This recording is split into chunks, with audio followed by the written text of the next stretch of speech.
Class? Yes. How are you doing today? Good. Are you ready to look at some insights of mine from class here?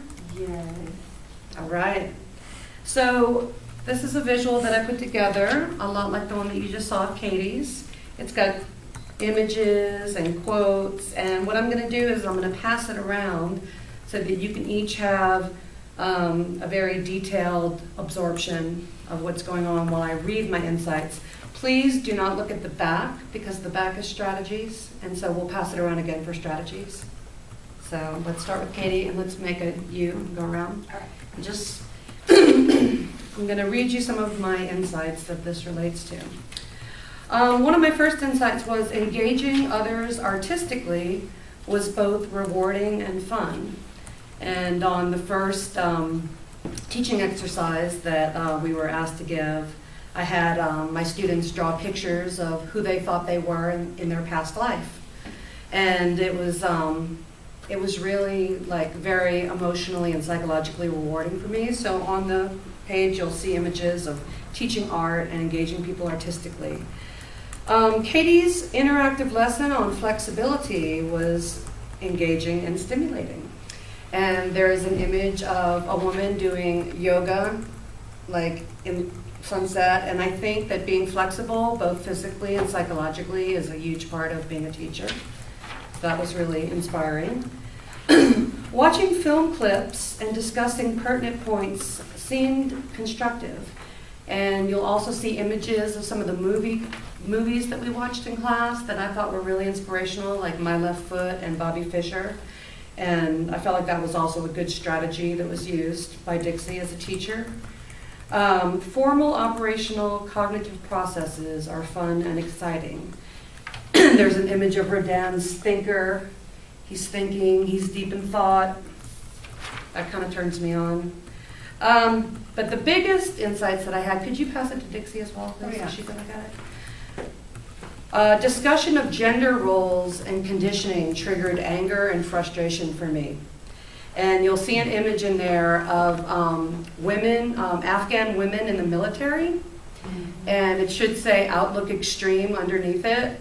And I think that understanding that I can help to reverse the limiting power of gender stereotypes as a conscious teacher is my biggest insight.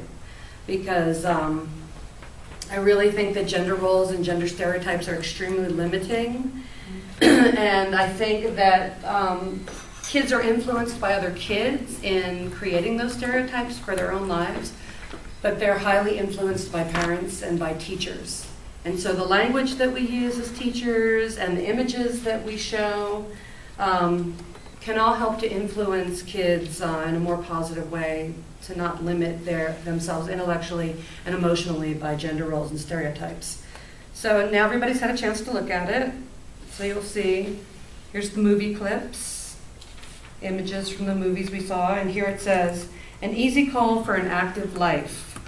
And Christy Brown was an artist. He was disabled, but he was called into an active life, even though he was disabled. Bobby Fischer over here, he was called into an active life because he had this really advanced intellectual capacity. What is the sign of a good decision? Which move should he make next in the chess game? Which move should the father make next as a father? And do they really know their child? Right here, go exploring because a species is in your hands. And if we open our hands, a flower can blossom in there, and that flower can be our students. We're on the brink. The outlook is extreme. But as teachers, we can give an inspiring gift. But remember, be in your body, be focused, be grounded. Okay, that's part one. Part two, I'm going to pass it around again, are some of the motivational strategies. I really find that helping people to access themselves creatively is a huge motivational strategy. In this class, we've sung songs, we've done the Tabula Rasa t-shirt. I think the first day, Dixie asked us to draw a picture of what we thought were good characteristics of a teacher. And so engaging students artistically and helping them get in touch with their creativity, I think that that's a huge motivator.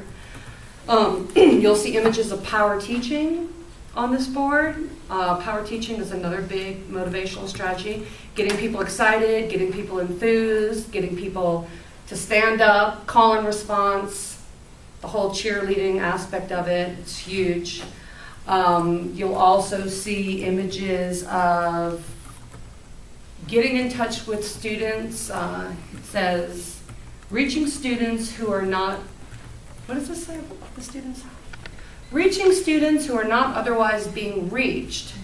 And I think that that's really important. I think it's important for us to realize that everybody's a potential student. Even people that we pass on the street, you'll see images of Hispanic mothers and children, and I know that in my daily travels, I don't view these people as potential students, and I think that we all need to kind of overcome that whole stereotype, like these people aren't in school, they're not potential students, they're having tons of babies, they're just moms, and they're not going to be anything. I think we need to access that part of our community and create programs that help lift these people up out of that whole domestic role of having babies and more babies and staying at home. And I mean, I think that we need to really get motivated and create other programs that help lift these people out of that. You'll see images, an image on that board of a person as a director, directing a group.